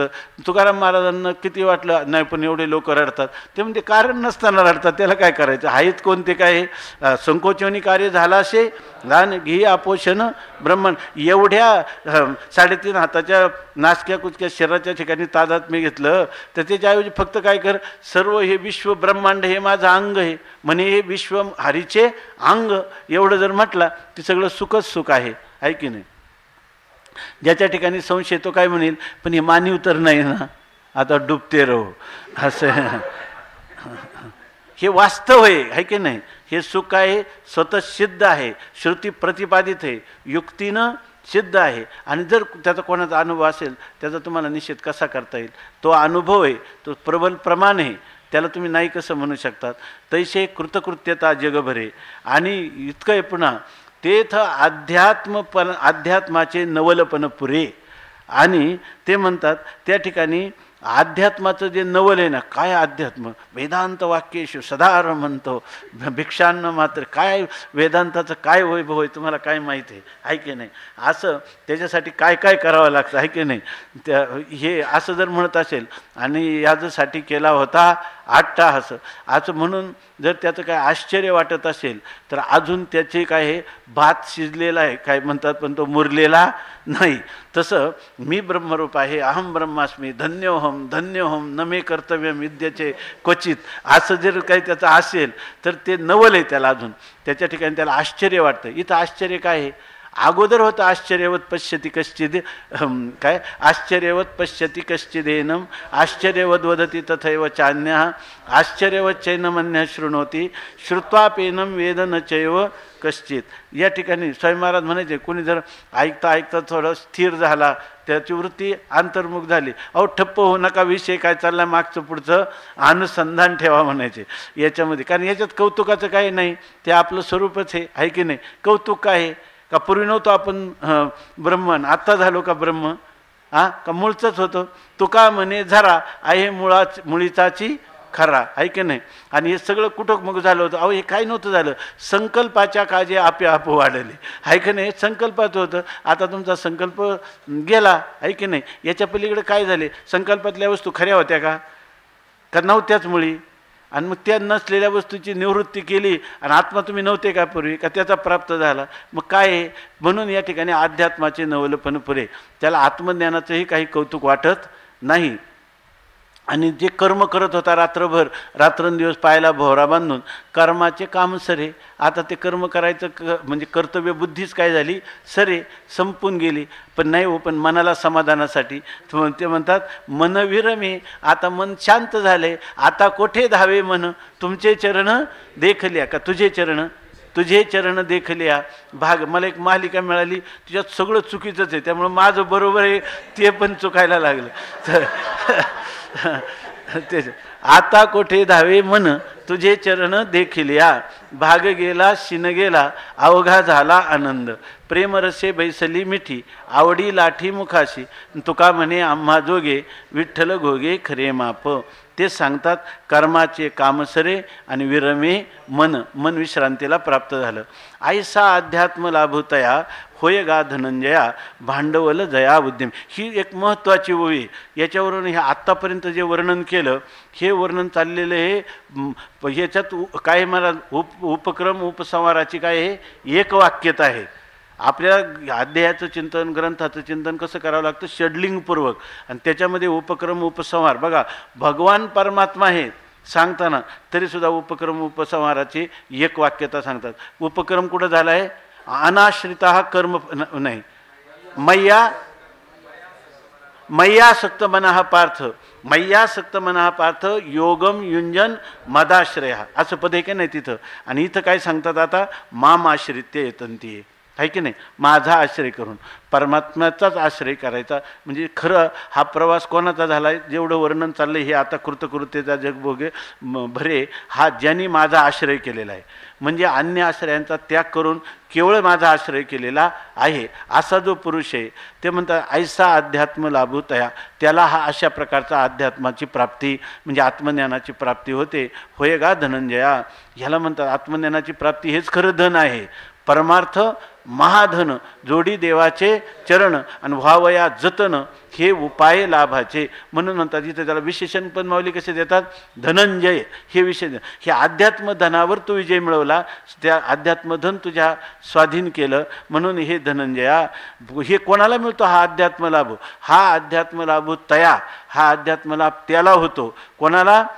जया उद्यमी मी भांडवल, ज्याला आपला सगळ्या जीवनभराचा जो उद्योग आहे, व्यापार आहे, जी साधना आहे, त्या साधनेचं मुख्य भांडवल कोण आहे त्याच्याजवळ?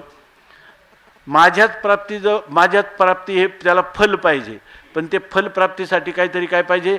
साधन रूपी भांडवल पाहिजे. भांडवल कोण आहे त्याचं? का आश्रय मी आहे, का विषय पण मी आहे? मग फल कोण आहे? फल पण मीच आहे. बीज आणि फळ हरीचे नाम. अशा ज्यांनी ज्याच्या जीवन व्यापारामध्ये उद्यमी मलाच भांडवल केलेलं आहे, म्हणजे माझ्या स्वरूपाची प्राप्ती व्हायला आश्रय कोणाचा घेतलाय पुन्हा? आणि त्याला काय म्हणतो? तुझ्या स्वरूपाचे आश्रय आणि तुझंच ज्ञान मला काय करून दे, ऐकी नाही. किंवा ते पण मी म्हणत नाही, ज्ञान करून दे पण म्हणत नाही, फक्त तुझा आश्रय मी घेतलेला आहे. आता काय करीशी काय नाही ते करी तारीशी तरी तारी मग किंवा करीशील तरी नव्हे काही. राईचा डोंगर पर्वत राई, आपले करुणेची आई करिओ साई मजवर, आपले करुणेची साई करिओ आई मजवरी. आणि आता तुझं कळेल ते करी, तारीशी तरी तारी मारी, घाली संसारी जवळी अथवा दुरी धरी घाली संसारी अथवा नको. शरण आलो नेनतेपणे भाव आणि भक्ती काहीच नेणे. मती मंद सर्व ज्ञाने बहु रंक होणे रंका होणे. आज म्हणायला सुद्धा माणसाला बरोबर वाटत नाही. रंक शब्द आवडत नाही तर रंकाहून रंक कसं काय व्हायचं. पण हा जो आहे याचं मात्र जया भांडवल जया उद्यमी मी. आणि तया ते साम्याची वाढी ऐक्याची सांदे कुळवाडी. तेथ भेदाची आ दुबळवाढी नेहमी जे तया. माणसं पैसे आले म्हणजे श्रीमंत समजतात, ऐके नाही, आणि धन गेलं की दरिद्री समजतात, दैन्य प्राप्त झालं म्हणतात. पण इथं ह्याच्यामध्ये खरं कोणतं श्रीमंती कोणती? ऐक्याची सांदे कुळवाडी. याचा जो कुळवाडी म्हणजे जेवढा व्यापार व्यवहार केला तो ऐक्याची सांदे म्हणजे त्या ठिकाणी जर ऐक्य जे आहे म्हणजे जीव ब्रह्माचं ऐक्य त्याची जर भरभराट झाली तर भरभराट झाली का सांगायचं का की साम्याची वाढी. साम्य म्हणजे ब्रह्मस्वरूपात जर अंतःकरण वृत्तीवर वाढ झाली म्हणजे ब्रह्मस्वरूप अंतःकरण वृत्तीमध्ये काय झालं? अभिव्यक्त झालं, सामान्य ते विशेष रूपाला आलं. अहम ब्रह्मास्मी अशा प्रकारची वृत्ती झाली तर समजायचं का जीव ब्रह्माचे ऐक्य हेच कुळवाडी. हाच आपल्या ते काय झाला सफळ व्यापार. काय? त्याची सरली येरधार आणि झाला सफळ व्यापार. अशा प्रकारचा जो पुरुष आहे त्याची कुळवाडी सांदे. त्याची खऱ्या अर्थाने त्याचा केलेला व्यापार, त्या व्यापाराची कुळवाडी सांदे म्हणजे भरभराट झाली. आणि मग अशा वेळेला आता त्याचं दैन्य गेलं, श्रीमंती आली. त्याला श्रीमंती कोणती आली? ऐक्याची. जीव ब्रह्मैक्य ज्ञान होणं ही सगळ्या आपल्या आध्यात्मिक जीवनातली सर्वात मोठी श्रीमंती आहे. आणि दैन्य कोणतं आहे जीवनात? दिनवानेपणा, गरिबी कोणती आहे? भेदाची या दुबळवाढी नेनिजे तया. जोपर्यंत काय मृत्यो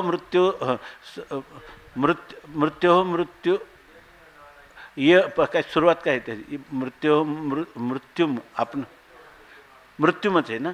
मृत्युम आपनोती इह नानेव पश्यती. त्याचं काय आहे? आजचा मृत्यू झाला का पुन्हा जन्म झाला का परत मृत्यू. एका मृत्यूतून दुसऱ्या मृत्यूला प्राप्त होणं. कोण?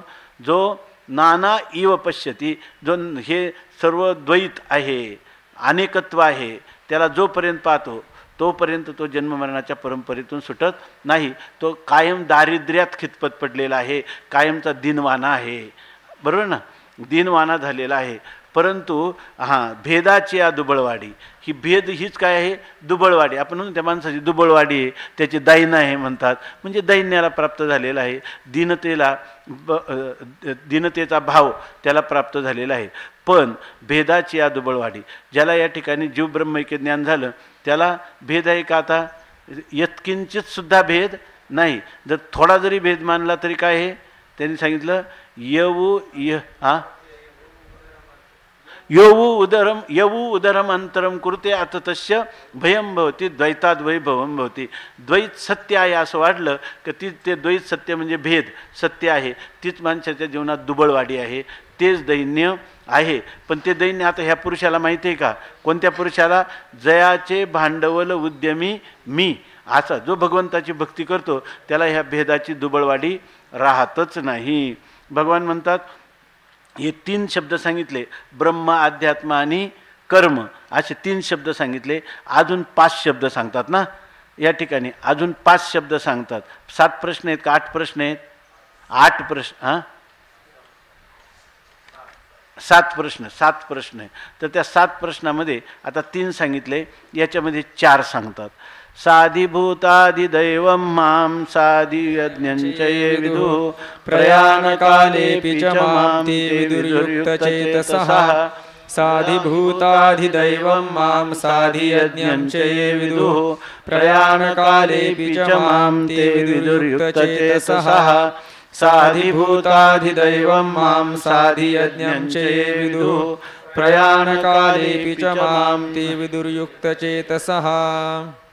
हरिः ओम तत्सदिति श्रीमद्भगवद्गीतासूपनिषत्सु ब्रह्मविद्यायां योगशास्त्रे श्रीकृष्णार्जुनसंवादे ज्ञानविज्ञानयोगो नाम 7मोऽध्यायः.